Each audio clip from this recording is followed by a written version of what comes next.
Nag-umpisa na nga ang laban sa Miss Cosmo 2025. This year ang ika-second year ng competition. Over 80 delegates daw ang maglalaban-laban sa corona ng Miss Cosmo 2025.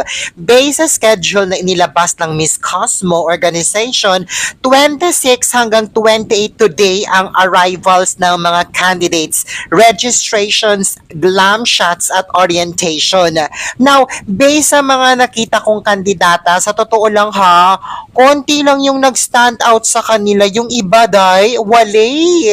Hindi ako familiar sa Miss Cosmo. Hindi ko alam kung anong standards ng ganda ang hinahanap nila. Pero dito, sa mga candidates, nakita ko, konti lang ang mga magaganda. Tapos yung iba, hindi pa matatangkad. So, ilan lang talaga ang nag-stand out sa kanila at palaban ang ganda, aurahan, stage presence. Ito ay sina Colombia, Dominican Republic, Brazil, Guatemala, Peru, India, and of course, Philippines, Chelsea Fernandez. Sila lang yung nag-stand out so far for me. Yung iba talaga, parang pamparami lang yata sa contest. Kasi in terms of body, beauty, and height, and confidence, karamihan nga wale. Hindi ko alam kung anong hinahanap ng Cosmo pagdating sa ganda. Basta ang pagkakaalam ko, impactful beauty daw ang hinahanap ng Cosmo. Pero ano ba klaseng impactful yan? Yung maladyosa ba? Like Miss Universe or average lang? Kasi karamihan sa mga candidates na nakita ko, average lang yung ganda nila. Tapos konti lang talaga yung maladyosa at matatangkad. Pero in fairness, sa Miss Cosmo, maganda ang production at staging nila. Diba? Gusto ko rin yung theme song nila na parang Cosmo! Diba?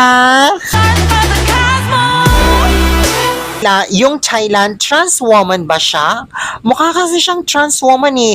The body and the face, napaka-trans woman ang atake. And apparently, Miss Cosmo Spain 2025 is a trans woman pala. So, Miss Cosmo pala allows trans women to compete.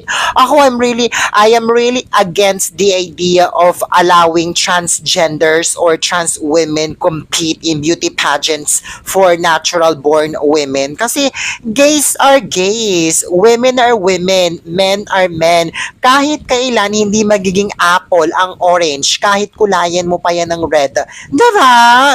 I am not familiar with this pageant, pero let's see kung anong pasabog ang ipapakita ng Miss Cosmo 2025 at ng lahat ng mga kandidatang sasali dito. Agree ba kayo sa mga kandidatang nag-stand out for me? Ang konti lang nila, no? Ilan lang talaga yung maganda, yung total package. Yung karamihan, parang pamparami lang sila. Kulang sa ganda, kulang sa diba?